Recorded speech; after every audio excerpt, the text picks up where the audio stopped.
What is a brand? It's the elusive question that's been asked by so many so-called brand experts. Usually a perfect-looking girl or a cool dude with a flat-billed hat dressed as if he or she was a rock star. These are people who have seemingly escaped the struggle that is audience building. It often seems they effortlessly place themselves at the right place at the right time with the perfect message. But what about the rest of us, non-trendy normies that have a message, skills, and can add value? Do people like us have a shot at creating something meaningful, impactful, and sustainable? In the book Primal Branding, author Patrick Hanlon answers these questions and lays out the 7 pillars that iconic brands like Coca-Cola, Apple, Microsoft, Starbucks, Facebook, YouTube, Ford, Chevy, Whole Foods, and so many more have used to create brand loyalty that can even outlast the life of a product itself. He calls this the Primal Code, and he breaks down exactly what it takes to connect deeply with the hearts of the audience or buyers, often creating raving fans with a deep-seated loyalty. What are these 7 pillars perfectly hidden in plain sight? They are your creation story, creed, icons, pagans, rituals, sacred words, and leaders. If you look closely at any iconic brand, they will have these, body parts, if you will, just as every human being has a heart, mind, and lungs.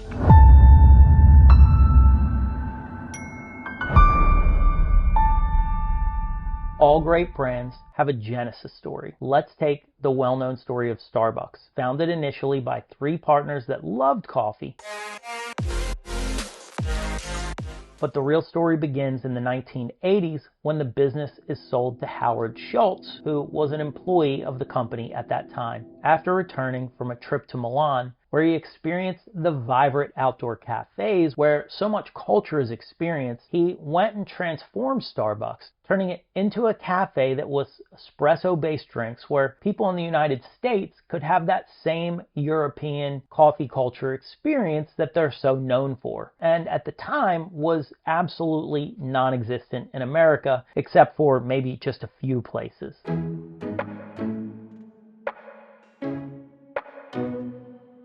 This creation story connects with people who were looking for that same experience. And even years later, though many new chains have come along, Starbucks still leads the market more than 40 years later. Number 2 is a creed. Think of your creed as kind of like your battle cry.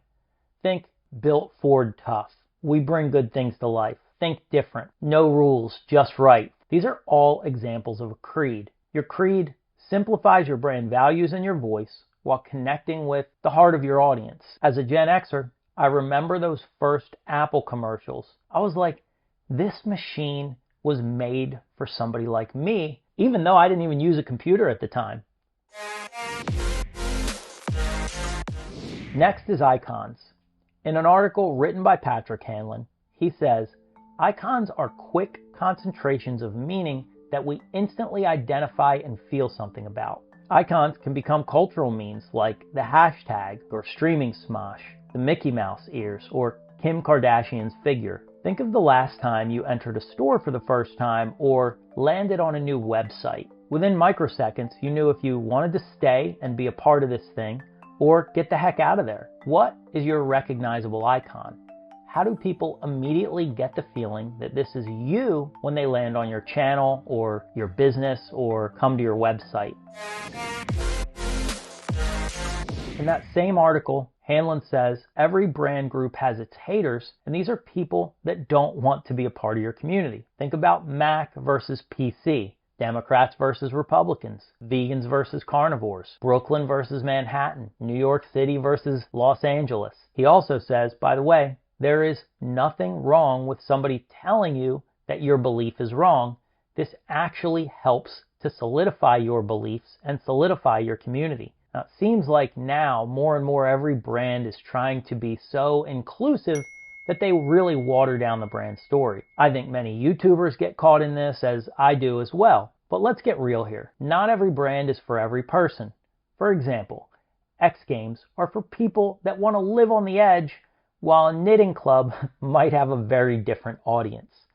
So make sure when you're creating your brand story, so contrary to the mainstream, it is okay and in fact good for your brand to have haters. Rituals. If you've been to a Starbucks in the past few years, you've noticed the ritual of using the app to pre-order your drink. For many Starbucks customers, this has become an integral part of their, morning ritual. Just as I got it on Amazon has recreated the shopping experience. My favorite supermarket has daily buy one, get one items throughout the store, which I've started to look forward to when I shop there. Many other online brands have created a word or phrase that community will comment or say often to represent being a part of it. Or they might have a weekly live stream. These are all rituals and can become a part of the expected behavior that your business or brand stands for. Sacred words. Every great brand has its own language. Religion is a really easy example of this. For instance, Christians, it's the Bible and the New Testament. For Muslims, it would be the Quran. And for Hindus, it's the Bhagavad Gita. These sacred texts have become foundational for how we speak here. In recovery groups, it's the 12 steps. And in yoga, it's asanas, breath work, and mindfulness. You don't have to look very far to see in every sport, profession, or group, there are sacred words that give the group a common language that further brings them together. And last, but definitely not least, are the leaders. Every great brand has a figurehead. Jesus, Muhammad, Buddha, Steve Jobs for Apple, Bill Gates for Microsoft, Walt Disney, Martin Luther King for the Civil Rights Movement, and Joe Rogan possibly as the father of podcasting. The story of the leader often walks hand in hand with the creation story. Their journey, experience, or intention behind it connects the people and compels them to want to do business with your brand. The leader story, in essence, humanizes the brand and assures them that they're spending their time and money in the right place and for a worthwhile cause. So if you're one of these people that has been wanting to expand your brand or wanting to learn more about it, maybe how you can grow a stronger community, or maybe you've got something missing on your business, on your channel, and you're trying to think, what is it that I'm missing on? I would highly recommend reading the book Primal Branding. I actually listen to all my books on Audible, so whenever I say reading, I mean listening. This has been a great tool for me. It's helping me rework my process on the channel. It's helping me rework my actual live brick and mortar stuff out in the world. I give this book really a 10 out of 10. I will say one thing about it. It was written in the early 2000s, and so, just like any principle-based book, some of the examples can be a little archaic because these are companies that we're talking about from years ago. But if you actually listen through that to the foundational principles, those 7 pillars that we just covered in this video, it's a must read for anybody that's really serious about creating a brand that has a point of difference, some sustainability, and can really serve a particular group of people for a long time. Hope you enjoyed this video. If you did, please subscribe to the channel, and of course smash that like button, as we like to say here on YouTube, and hit that notification bell so you never miss a new video when I post. See you in the next one.